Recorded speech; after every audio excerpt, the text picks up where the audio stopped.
आंबेगाव शिरूर विधानसभा मतदारसंघामध्ये आता राजकीय वातावरण तापू लागले आहे। या ठिकाणी नेमकी लोणीची काय परिस्थिती आहे, लोणी गावाचं मत किंवा लोणी गाव कोणासोबत राहणार हे आपण आता या ठिकाणी असणाऱ्या तरुणांकडून जाणून घेऊ। लोणी गाव महायुतीचे जे उमेदवार आहेत लोकसभेला जसा प्रकार झाला तसा प्रकार विधानसभेला होऊ शकतो का? बघा, एवढं बाकीचं तर आम्ही काही एवढं जास्त फिरत नाही, आम्ही जास्त बाहेरच्या याच्यामध्ये नाही। आमच्या गावापुरतं मी तुम्हाला सांगू शकतो, आमच्या गावामध्ये लोणीमध्ये लोकसभेला सुद्धा जवळपास 1450 मतदानापैकी 950 मतदान म्हणजे जवळपास 65 ते 70% मतदान या ठिकाणी खासदार शिवाजीराव आढळराव पाटील यांना झालं आहे। ते सुद्धा चिन्ह बदलून असताना सुद्धा दादांना एवढं मतदान आमच्या लोणी गावातून झालं आहे। आणि आता यावेळेस दिलीप वळसे साहेबांना सुद्धा तेवढं त्याच्यापेक्षा जास्त मतदान आम्ही या ठिकाणी आमच्या गावातून देणार आहे साहेबांसाठी। या परिसरातील पाण्याचा प्रश्न बरेच दिवस झालं प्रलंबित आहे, तो कोण व्यक्ती मार्गी लावू शकतो असं मला वाटतं?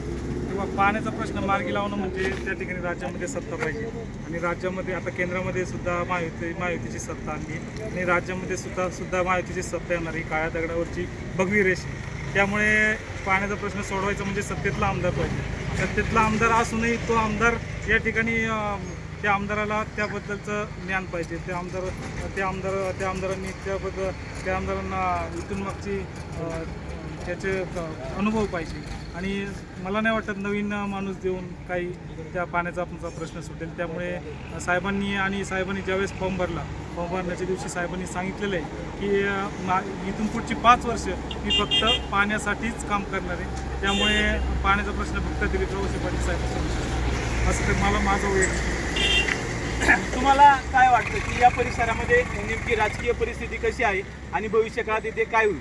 सध्याचं राजकीय पाहतो पाहिजे तर सध्याचं राजकारण भावनिक राजकारणाचं, तर भावनिक राजकारणाने सर्वसामान्यांचे प्रश्न सुटू शकत नाही। त्यासाठी विकासात्मक धोरण पाहिलं पाहिजे। हे विकासात्मक धोरण हे सध्याचे महायुतीचे अधिकृत उमेदवार नामदार दिलीप वळसे पाटील यांच्याकडे पाहून विकासात्मक धोरण वाढतं म्हणून सगळ्या नामदार दिलीप वळसे पाटील यांना विजय करावे अशी माझी। लोणी गावातील तरुणांचं काय मत आहे असं तुम्हाला वाटतं? लोणी गावातील तरुणांचं एकच मत आहे की महायुतीचे उमेदवार नामदार दिलीपराव वळसे पाटील यांच्या पाठीमागे 100% उभं राहावं। तसेच केंद्रात महायुतीची सत्ता आहे आणि राज्यात पण महायुतीची सत्ता यावी, कारण या पूर्वपट्ट्यात आंबेगावच्या पूर्वपट्ट्यात पाण्याचा प्रश्न ज्वलंत आहे।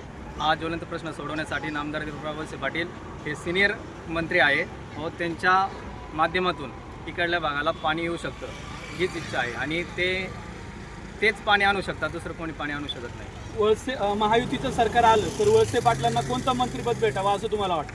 जलसंपदा मंत्रिपद हे भेटावं, कारण आंबेगाव तालुक्यातील 3-4 ह्या उपसा सिंचन योजना आहे त्या मार्गी लागतील। त्यामुळे या भागातील हरित क्षेत्र होईल।